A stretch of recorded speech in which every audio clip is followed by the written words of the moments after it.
Observe and fill the information. That means complete the following flow chart. जो काही प्रवाही आकृती या ठिकाणी आपल्याला दिलेली आहे ते आकृती पूर्ण करायची. जो काही टेबल दिलेला आहे तो टेबल या ठिकाणी आपल्याला पूर्ण करायचा. फॅक्टर्स अफेक्टिंग एन्व्हायरमेंट म्हणजे पर्यावरणावर परिणाम करणारे हे घटक आहेत.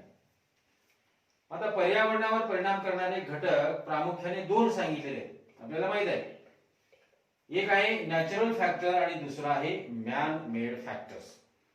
म्हणजे एक नैसर्गिक घटक आहे आणि दुसरा जो आहे तो मानव निर्मित घटक आहे. असे दोन फॅक्टर्स या ठिकाणी प्रामुख्याने सांगितले आहेत. म्हणजे पर्यावरणावर परिणाम करणारे दोन घटक. पहिला आहे नॅचरल फॅक्टर आणि दुसरा आहे मॅन मेड फॅक्टर्स. तर सुरुवातीला जो काही नॅचरल फॅक्टर आहे ज्याला आपण नैसर्गिक घटक असं म्हणतो. मग नैसर्गिक घटक हे पर्यावरणावरती कशा पद्धतीने परिणाम घडवून आणतात. त्यातला सुरुवातीचा जो काही नॅचरल फॅक्टर्स आहे ते मी या ठिकाणी सांगितले. कोणता आहे? अर्थक्वेक, ज्याला आपण भूकंप म्हणतो. भूकंप हा नॅचरल फॅक्टर आहे आणि हा पर्यावरणावरती परिणाम करणारा घटक आहे. म्हणजे ज्याला आपण अर्थक्वेक म्हणतो. म्हणजे या असे जे काही नॅचरल जे काही फॅक्टर्स असतात हे फॅक्टर्स किती परिणाम करतात हे काही सांगून होत नाही. आपल्याला माहित असेल 1993 साली आपल्या महाराष्ट्रामध्ये उमरगा तालुक्यामध्ये जो काही भूकंप झाला त्या महाराष्ट्राला जाणवला. पण जो काही नुकसान झालेलं आहे जास्तीत जास्त जो नुकसान आहे तो उमरगा तालुक्यामध्ये आपल्याला दिसून येतो. म्हणजे सास्तूर असेल किंवा मागणी असेल किंवा होळी असेल अशी वेगवेगळी किल्लारी असेल अशी वेगवेगळी गावाच्या गाव त्या ठिकाणी गाडली गेली. म्हणजे हा काय आहे? नॅचरल फॅक्टर आहे. म्हणजे या नैसर्गिक आपत्ती पुढे आपण काही करू शकत नाही. आणि याच्यामुळे काय होतं? पर्यावरणावरती वाईट परिणाम आपल्याला दिसून येतो. म्हणजे अर्थक्वेक आहे. त्यानंतर आहे व्होल्कॅनिक इरप्शन आहे.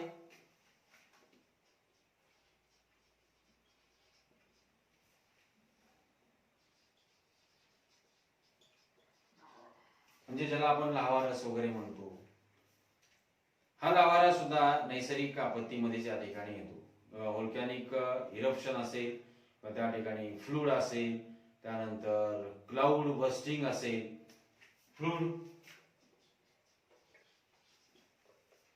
Cloud bursting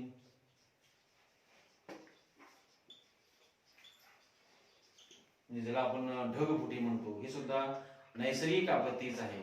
and forest fires forest fire extra.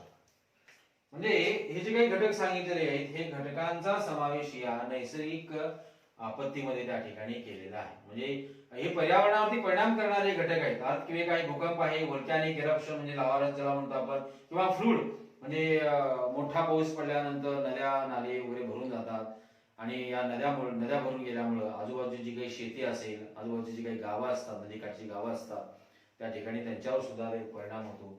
आणि या पाण्याच्या प्रवाहामध्ये अनेक मोठमोठी झाडं सुद्धा वाहून गेलेली आपल्याला दिसून येतात. आणि क्लाउड बस्टिंग म्हणजे जी काही मोठ्याने झालेली जी काही ढगफुटी असते त्या ढगफुटीमुळे सुद्धा पर्यावरणावरती त्या ठिकाणी परिणाम दिसून येतो. म्हणजे हे नॅचरल घटक आहेत, नॅचरल फॅक्टर्स आहेत. आणि दुसरा जो घटक आहे तो आहे मॅन मेड फॅक्टर्स. आता या ठिकाणी मानव निर्मित घटक सांगितले. मानवाने तयार केलेली जी काही म्हणजे मानव जगत असताना त्या ठिकाणी वेगवेगळ्या कृती करत असतो आणि या कृती करत असताना म्हणजे आपली जी काही प्रगती आहे ती प्रगती करत असताना त्या ठिकाणी काही गोष्टी कराव्या लागतात. पण मर्यादेपेक्षा जर जास्त केलं तर त्याचा जो वाईट परिणाम आहे तो पर्यावरणावरती आपल्याला झालेला दिसून येतो. म्हणजे त्यातलं पहिलं काय सांगितलेलं आहे? डिफॉरेस्टेशन, जंगलतोड. आता जंगलतोड कशामुळे केली जाते? इंडस्ट्रियलायझेशन, फर्स्ट अर्बनायझेशन म्हणजे शहरीकरण करण्यासाठी किंवा मोठमोठी जी काही बिल्डिंग असतात बिल्डिंग बांधण्यासाठी म्हणा किंवा त्यानंतर ब्रिज बांधण्यासाठी रस्ते तयार करण्यासाठी अशा वेगवेगळ्या कामासाठी त्या ठिकाणी झाडे तोड केली जातात. आणि मोठमोठी जी काही इंडस्ट्री असतात औद्योगिकरण करण्यासाठी वृक्ष तोडावे लागतात.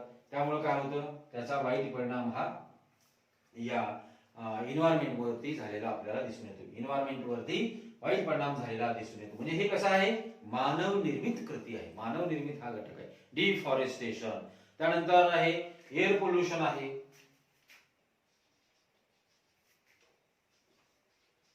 Air pollution, water pollution, sound pollution,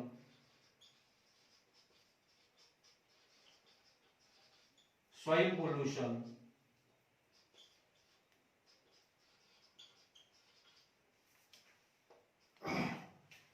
आता हवा प्रदूषित होणे मानव निर्मित घटक आहे. आता आपण वेगवेगळे वाहनं वापरतो, वाहनामध्ये कोणते इंधन वापरतो, पेट्रोल वापरतो, डिझेल वापरतो.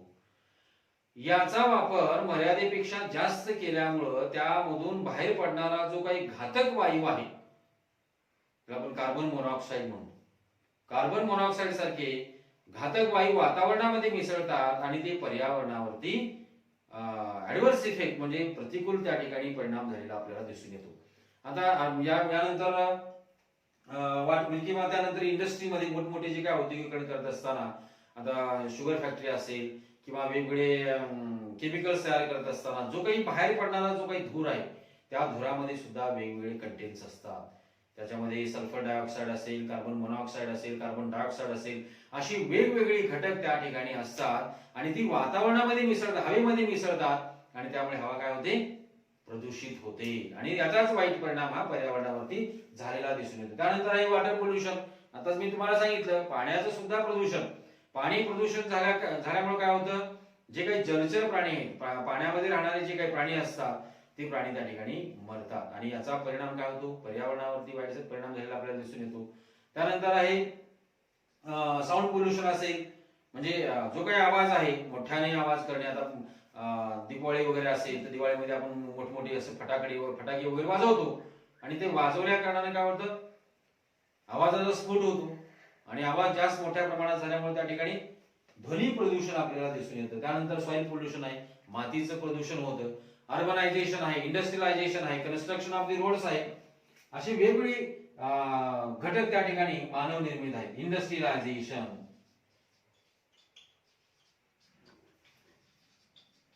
अर्बनायझेशन,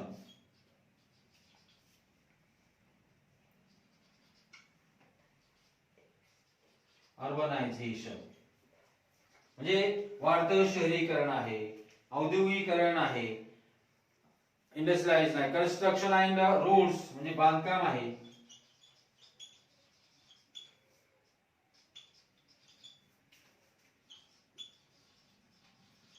तुम्ही सुरुवातीलाच मी सांगितलं होतं, म्हणजे तुम्हाला म्हणजे रस्ते तयार करत असताना मोठमोठी झाडं तोडावी लागतात, बांधकाम करत असताना मोठमोठी झाडे तोडावी लागतात आणि ते तोडल्याशिवाय औद्योगिकरण होत नाही, बांधकाम होत नाही.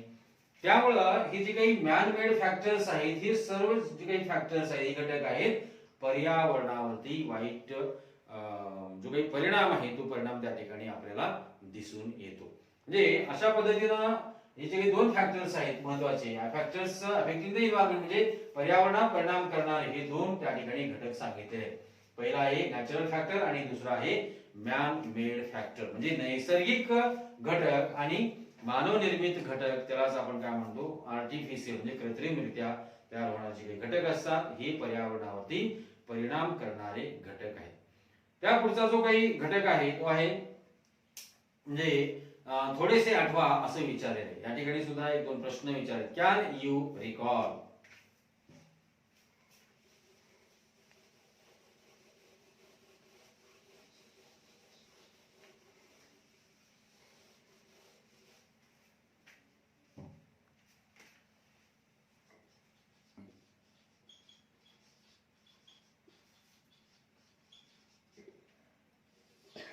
कॅन यू रिकॉल म्हणजे थोडेसे आठवा असा प्रश्न. म्हणजे थोडस आपल्याला आठवायचं, ज्याला आपण पूर्वज्ञान म्हणतो. या ठिकाणी सुद्धा एक दोन प्रश्न विचारलेत.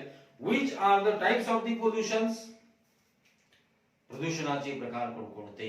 आपल्याला 5वी पासून झालेलं आहे. तर प्रदूषण आपल्याला माहित आहे, म्हणजे जे काही अपाय करणारे जे काही घटक असतात, ते घटक जर मिसळले तर त्या ठिकाणी प्रदूषण आपल्याला दिसून येतं. म्हणजे जे काही एन्व्हायरमेंटल जे काही पोल्युशन आहे ते आपण पाहतो. म्हणजे कोणकोणते घटक आहेत, which are the types of the pollutions, म्हणजे प्रदूषणाचे प्रकार कोणकोणते आहेत, आता असा प्रश्न विचारला मी. आता तुम्हाला सांगितलेलं आहे थोडक्यात प्रदूषणाचे प्रकार कोणकोणते आहेत. एअर पोल्युशन आहे, वॉटर पोल्युशन आहे, सॉइल पोल्युशन और land pollution are main types of the pollutions. म्हणजे हे प्रमुख प्रदूषणाचे प्रकार आहेत. Air pollution, water pollution, soil pollution और the land pollution, these are the main types of the pollutions. म्हणजे प्रदूषणाचे प्रामुख्याने हे प्रकार या ठिकाणी सांगितले. म्हणजे पाणी प्रदूषण आहे, माती प्रदूषण आहे, त्यानंतर हवा प्रदूषण ज्याला आपण वायू प्रदूषण म्हणतो, हे प्रदूषणाचे प्रमुख प्रकार या ठिकाणी सांगितले आहेत. And in additional of this light pollution, plastic pollution, noise pollution and radio pollution are also other the hazards of the pollutions. म्हणजे हे परिणाम करणारे घटक आहेत. म्हणजे प्रमुख जे काही प्रकार आहेत, वायू प्रदूषण, माती प्रदूषण आणि त्यानंतर वायू प्रदूषण, पाणी प्रदूषण आणि माती प्रदूषण, हे जे काही मेन प्रकार आहेत, म्हणजे मुख्य जे काही प्रकार आहेत, त्या प्रकाराबरोबर आणखीन काही या ठिकाणी प्रदूषणाचे प्रकार सांगितलेले आहेत. कोणते आहे? साऊंड पोल्युशन आहे, ज्याला आपण ध्वनी प्रदूषण म्हणतो. लाईट पोल्युशन आहे, म्हणजे प्रकाशाचं सुद्धा या ठिकाणी प्रदूषण होतं. प्लास्टिक पोल्युशन आहे, हीच मोठी खूप गंभीर अशी समस्या आहे, म्हणजे प्लास्टिक पोल्युशन. म्हणजे प्लास्टिकमुळे सुद्धा या ठिकाणी प्रदूषण घडून येते. प्लास्टिक पोल्युशन, साऊंड पोल्युशन म्हणजेच noise pollution and radio active pollution. म्हणजे अशी वेगवेगळे जे काही प्रकार आहेत, हे प्रकार सुद्धा त्याच्याबरोबर त्या ठिकाणी पोल्युशन मध्ये येतात. And what do you mean by the natural and artificial pollution, म्हणजे याचा जो अर्थ सांगितले, अर्थ काय आहे असा त्या ठिकाणी प्रश्न विचारलेला आहे. नॅचरल पोल्युशन आणि artificial pollution. The pollution which caused by the natural sources and due to the natural processes are called as a natural pollution. म्हणजे ज्या नैसर्गिक घटकामुळे प्रदूषण घडून येते, त्या प्रदूषणाला काय म्हणलेलं आहे? नैसर्गिक प्रदूषण असं म्हणलेलं आहे. The pollution which caused by the natural sources and due to the natural processes is called as a natural pollution. For example is some examples, earthquake, volcanic eruption, flood, cloud bursting. These are the example of the natural pollution. And the pollution that it is caused due to the human activities. The pollution that it is caused due to the human activities is called as artificial pollution or the man-made pollution. For example is deforestation, air pollution, water pollution, soil pollution, urbanization, industrialization, and the construction of the roads and bridges, building, etc. Those are the examples of the human activities, and those are the example of the human activity. म्हणजे या वेगवेगळ्या कृतीमुळे मानव निर्मित जो काही प्रदूषण आहे, तो प्रदूषण त्या ठिकाणी घडून येतो. तर पुढचा जो घटक आहे तो आहे radio active pollution. Radio active pollution is occur by following to causes. Radioactive pollution is occur by following two causes. Radioactive pollution ज्याला आपण किरणोत्सारी प्रदूषण असं म्हणतो. आणि हे जे काही किरणोत्सारी प्रदूषण आहे, हे दोन कारणाने घडून येतं असं सांगितलेलं आहे. Radioactive pollution is occur by the following two causes. Now first cause is natural radiations. जे नैसर्गिक जे काही किरणोत्सारी असतात, म्हणजे किरणोत्सारी प्रदूषण, नॅचरल रेडिएशन्स. आणि number second is man made radiations, म्हणजे मानव निर्मित त्या ठिकाणी जे काही किरणोत्सारी असतात, असे या ठिकाणी दोन प्रकार सांगितले. Now the first is natural radiations. The natural radiations such as ultraviolet and UV and IR. UV means ultraviolet and IR means infrared or the infrared radiations. या दोन कारणामुळे म्हणजे अल्ट्राव्हायलेट आणि ज्याला आपण इन्फ्रा रेडिएशन्स असं म्हणतो, यामुळे नॅचरल रेडिएशन्स घडून येते, म्हणजे किरणोत्सारी प्रदूषण घडून येते. नैसर्गिकरित्या किरणोत्सारी प्रदूषण. Can be an IR sensor can measure the heat of an object, heat on an object as well as the detect the motion. जो काही वेग आहे तो वेग त्या ठिकाणी डिटेक्ट केला जातो. आणि infrared waves are longer than those of the visible light. म्हणजे दृश्य स्वरूपात जो काही प्रकाश दिसतो त्याच्यापेक्षा हा जास्त वेगाने जाणारा प्रकाश आहे. Infrared waves are longer than the visible light. Visible म्हणजे दिसणारा जो काही प्रकाश आहे त्याच्यापेक्षा खूप लांबवर जाणारा हा प्रकाश आहे infrared radiation light, but shorter than those of the radio waves. म्हणजे जे काही रेडिओ वेव्स असतात त्याच्यापेक्षा कसा असतो, शॉर्टर असतो. Infrared waves are the longer than those of the visible light but shorter than those of the radio waves. म्हणजे radio जे काही वेव्स आहेत त्याच्यापेक्षा कसा असतो, शॉर्टर असतो. तर दुसरं जे काही कारण सांगितलं आहे ते आहे मॅन मेड रेडिएशन्स. म्हणजे मानव निर्मित किरणोत्सारी त्या ठिकाणी प्रदूषण घडून येते. आता मानव निर्मित किरणोत्सारी म्हणजे कुठले, जेव्हा सांगितले बघा, X rays and radiation emitted from the atomic energy plants. आता एक्सरेज वगैरे आपण काढतो, म्हणजे जे काही आपले इंटरनल पार्ट आहेत, इंटरनल पार्ट जर व्यवस्थितपणे जर कार्य करत नसतील तर त्या ठिकाणी एक्सरेज काढून उपचार पद्धती त्या ठिकाणी वापरली जाते. मग या एक्सरेजमुळे त्या ठिकाणी प्रदूषण घडून येते. जास्त प्रमाणात जर त्या ठिकाणी वापर केलेला असेल तर किरणोत्सारी प्रदूषण हे मॅन मेड रेडिएशन्स आहे. आणि दुसरा जो एक्झाम्पल सांगितलं तो आहे radiation emitted from the atomic energy plants. जे काही अणु ऊर्जा असते, म्हणजे अणु ऊर्जेवर आधारित जे काही प्लांट्स तयार केले जातात, मग ही प्लांट्स तयार करत असताना जी काही एनर्जी क्रिएट होत असते ती एनर्जीमुळे सुद्धा त्या ठिकाणी वातावरण जो काय आहे तो प्रदूषित होत असतो. आणि हे दोन घटक या ठिकाणी सांगितले, radiation emitted from the atomic energy plant, म्हणजे याच्यामधून सुद्धा किरणोत्सारी त्या ठिकाणी प्रदूषण घडून येते असं सांगितले. म्हणजे हे मॅन मेड रेडिएशन आहे. And major mishaps on the international levels. Now the Chernobyl or the wind scale and their miles Iceland mishap due to these accidents. That means the thousands of people have been affected for the long term. म्हणजे अशी अनेक माणसं त्या ठिकाणी त्यावर माणसावरती परिणाम झालेला आपल्याला दिसून येतो. म्हणजे जे काही रेडिओ ऍक्टिव्ह जे काही म्हणजे जे काही रेडिएशन्स असतात, जे काही किरणोत्सारी किरण असतात, ती किरण मानवावर सुद्धा त्या ठिकाणी परिणाम केलेले आपल्याला दिसून येतं. Iceland mishaps due to this accidental, म्हणजे जो त्या ठिकाणी अपघात झाला होता, किरणोत्सारीचा स्फोट झाला होता, त्यामुळे thousands of the people have been affected for the long term. म्हणजे असे अनेक माणसं अजून सुद्धा त्या ठिकाणी ज्या काही किरणोत्सारीमुळे होणारा जो काही परिणाम आहे तो परिणाम त्या ठिकाणी भोगत आहे. Now effect of the radiations, म्हणजे आता या रेडिएशन मुळे परिणाम काय दिसून येतो, effect of the radiations. Now the first effect is cancerous ulceration occurs due to the higher radiations of the X-rays. म्हणजे कॅन्सर सारखे दुर्धर आजार, ज्याला आपण इनक्युरेबल डिसीज म्हणतो, असे आजार त्या ठिकाणी उद्भवतात.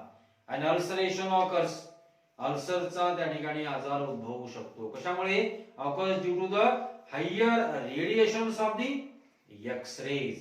म्हणजे या एक्स-रेज मधून जे काही किरणोत्सारी बाहेर पडतात त्यामुळे असे आजार उद्भवतात.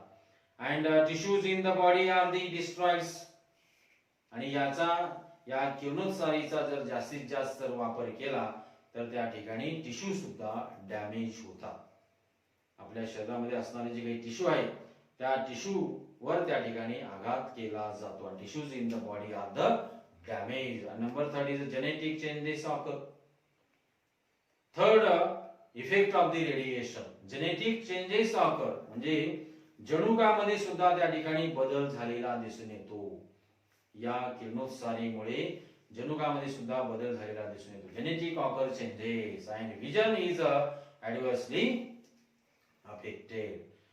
म्हणजे त्याचा जो काही परिणाम आहे, प्रतिकूल परिणाम त्या ठिकाणी दिसण्यावर सुद्धा होतो या किरणोत्सारीमुळे. असे वेगवेगळे परिणाम त्या ठिकाणी आपल्याला दिसून येतात.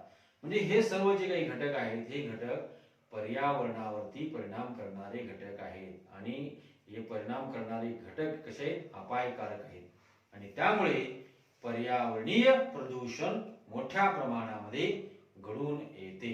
आणि हे प्रदूषण जर कमी करायचं असेल तर त्या ठिकाणी प्रत्येकानं प्रदूषण कमीत कमी त्या ठिकाणी केलं पाहिजे. आणि आपण त्या ठिकाणी जबाबदारीनं वागलं पाहिजे. म्हणजे जेणेकरून पर्यावरण आपलं स्वच्छ राहील आणि त्याचा जो काही वाईट परिणाम आहे तो वाईट परिणाम सजीवावरती होणार नाही. ठीक आहे, आज आपण इथेच थांबूया.